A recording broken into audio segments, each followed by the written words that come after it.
जय हिंद दोस्तों। आज की इस वीडियो में हम लोग पढ़ने वाले हैं कक्षा 10 विज्ञान के महत्वपूर्ण बहुविकल्पी प्रश्नों को, जो आपकी परीक्षा के लिए बहुत ही इम्पोर्टेंट है। तो हमारे साथ वीडियो में अंत तक बने रहेगा। तो चलिए वीडियो को शुरू करते हैं। जो हमारा सबसे पहला क्वेश्चन है वो है श्याम श्वेत फोटोग्राफी में प्रयुक्त होता है। ठीक है, श्याम श्वेत फोटोग्राफी में क्या प्रयुक्त होता है? ऑप्शन नंबर ए दिया है AgCl, ऑप्शन नंबर बी दिया है FeSO4, ऑप्शन नंबर सी दिया है PbNO3 का होल ट्वाइस, और ऑप्शन नंबर डी दिया है CaCO3। तो श्याम श्वेत फोटोग्राफी में क्या प्रयुक्त होता है? तो वो होता है यहाँ पर AgCl। जो ऑप्शन नंबर ए है ये हमारा बिल्कुल सही है। श्याम श्वेत फोटोग्राफी में AgCl प्रयुक्त होता है।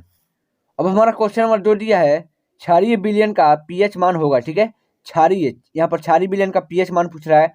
ऑप्शन नंबर ए दिया है 7 से कम। ठीक है, जिधर भी ये मुंह खुला होगा उधर अधिक होगा, तो मतलब यहाँ पर 7 अधिक है। ठीक है, तो 7 से कम और यहाँ पर 7 से अधिक, यहाँ पर 0 और 7। ठीक है, तो क्षारीय विलयन का जो pH मान होता है वो क्या होता है? तो होता है 7 से अधिक होता है। ठीक है, तो यहाँ पर है 7 से अधिक। ऑप्शन नंबर जो बी है ये हमारा बिल्कुल राइट आंसर है। क्षारीय विलयन का pH मान 7 से अधिक होता है। अब जो हमारा क्वेश्चन नंबर 3 दिया है वो दिया है सल्फ्यूरिक अम्ल में अम्लीय हाइड्रोजन की संख्या होगी। ठीक है, सल्फ्यूरिक अम्ल क्या होता है? ठीक है, इसमें हाइड्रोजन की संख्या कितनी होती है? तो ऑप्शन नंबर ए दिया है 2, ऑप्शन नंबर बी दिया है 1, ऑप्शन नंबर सी दिया है 3 और ऑप्शन नंबर डी दिया है 0। तो सल्फ्यूरिक अम्ल में जो हाइड्रोजन की संख्या होती है वो होती है यहाँ पर 2। ठीक है, यहाँ पर 2 होती है। तो ऑप्शन नंबर जो ए है ये हमारा बिल्कुल राइट आंसर है, क्योंकि जो सल्फ्यूरिक अम्ल का सूत्र होता है वो होता है H2SO4। ठीक है, तो इसमें जो हाइड्रोजन है वो है यहाँ पर 2। ठीक है, तो इसमें जो हाइड्रोजन की संख्या पूछा है तो ऑप्शन नंबर जो ए है ये हमारा बिल्कुल राइट आंसर है। और अब जो हमारा क्वेश्चन नंबर 4 दिया है वो दिया है ब्लीचिंग पाउडर। ठीक है, ब्लीचिंग पाउडर का सूत्र है, यहाँ पर ब्लीचिंग पाउडर का आपसे सूत्र पूछा है।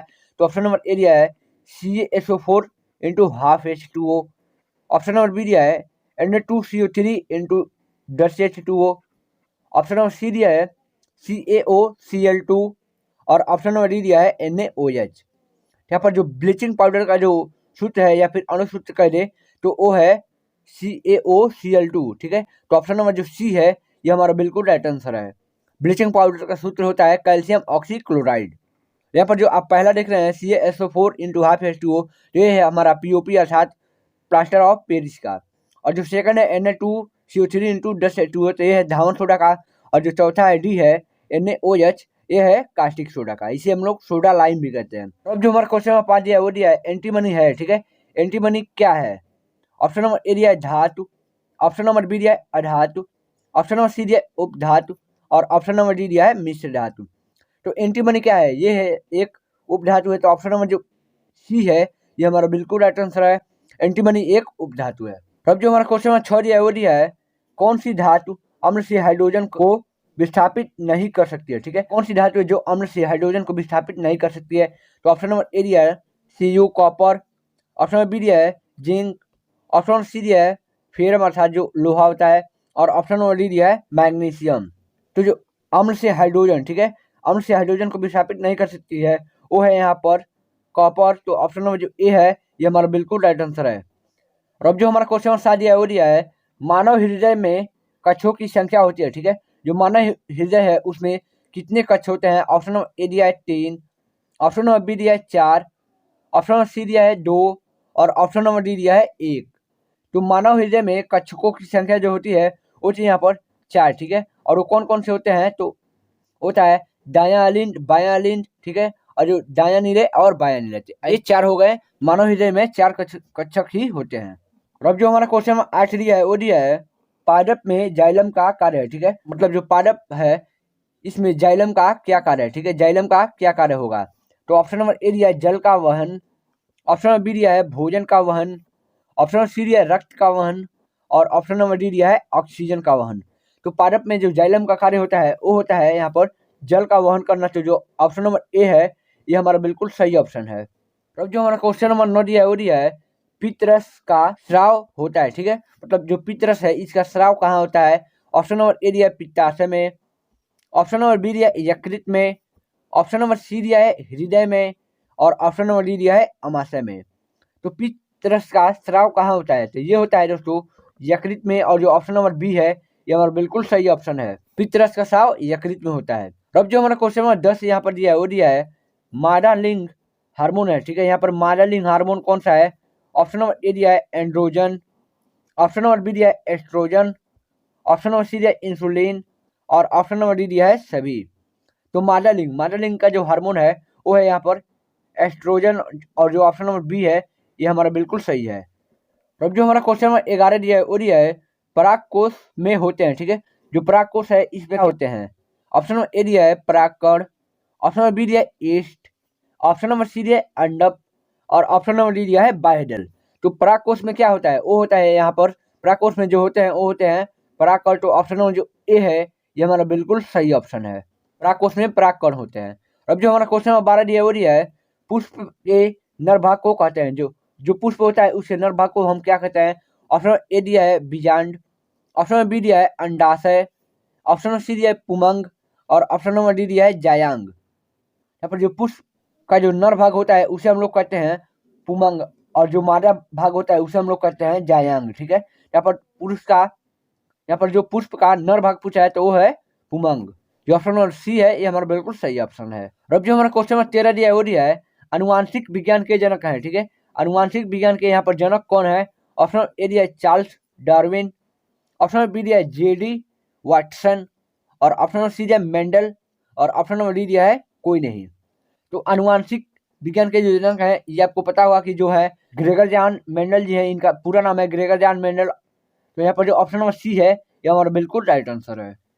और अब जो हमारा क्वेश्चन नंबर 14 दिया है वो दिया है किसी उत्तल दर्पण की फोकस दूरी 10 सेंटीमीटर है, ठीक है। 10 सेंटीमीटर है तो अब आर का मान होगा, मतलब जो वक्रता त्रिज्या होती है उसका मान क्या होगा? तो ऑप्शन नंबर ए दिया है 10 सेंटीमीटर, ऑप्शन नंबर बी दिया है -10 सेंटीमीटर, ऑप्शन नंबर सी दिया है 20 सेंटीमीटर और ऑप्शन नंबर डी दिया है -20 सेंटीमीटर। यहाँ पर जो हमारा राइट आंसर हो जाएगा वो जाएगा यहाँ पर प्लस में 20 सेंटीमीटर। जो ऑप्शन नंबर सी है ये हमारा बिल्कुल राइट आंसर है। इसका जो सूत्र होता है वो होता है R बराबर 2F, ठीक है। तो उत्तल दर्पण के लिए हम लोग प्लस में ही लेते हैं इसके फोकस दूरी को। यहाँ पर जो हो जाएगा R बराबर 2 और गुणे एफ का मान दिया है यहाँ पर 10 सेंटीमीटर, ठीक है, 10 सेंटीमीटर। इसको अगर आप सॉल्व करोगे तो हो जाएगा ये 20 सेंटीमीटर। अब जो हमारा क्वेश्चन 15 दिया है वो दिया है किस माध्यम में प्रकाश की चाल न्यूनतम होती है, ठीक है। वो कौन सा माध्यम है जिसमें प्रकाश की चाल न्यूनतम होती है, सबसे कम होती है? ऑप्शन नंबर ए दिया है केरोसिन में, ऑप्शन नंबर बी दिया है हीरा में, ऑप्शन नंबर सी दिया है कांच में और ऑप्शन नंबर डी दिया है जल में। तो किस माध्यम में प्रकाश की चाल न्यूनतम मतलब सबसे कम होती है? तो होता है यहाँ पर हीरा में, ठीक है। हीरा बहुत ही ठोस पदार्थ है, तो इसमें जो प्रकाश की चाल होती है वो न्यूनतम होती है। तो ऑप्शन नंबर जो बी है ये हमारा बिल्कुल सही ऑप्शन है। अब जो हमारा क्वेश्चन नंबर 16 दिया है वो दिया है 20 सेंटीमीटर फोकस दूरी वाले उत्तल लेंस की क्षमता होगी। यहाँ पर क्षमता पूछा है तो ऑप्शन नंबर ए दिया है -5 डायोप्टर, ऑप्शन नंबर बी दिया है -0.5 डायोप्टर, ऑप्शन नंबर सी दिया है +5 डायोप्टर और ऑप्शन नंबर डी दिया है +0.5 डायोप्टर। इसका जो सूत्र होता है वो होता है जो क्षमता होता है एक बट्टा जो होता है फोकस दूरी, ठीक है। और जो फोकस दूरी होता है ये हमारा होता है मीटर में। अगर हम इसको सेंटीमीटर में बदलेंगे तो हो जाएगा 100 बटा फोकस दूरी और जो फोकस दूरी है वो है 20, ठीक है। तो अगर 20 × 100 तो यहाँ पर जो आएगा हमारा प्लस का 5 डायोप्टर आएगा क्योंकि यहाँ पर उत्तल लेंस है। तो ऑप्शन नंबर जो सी है 5 डायोप्टर प्लस में ये हमारा बिल्कुल सही है।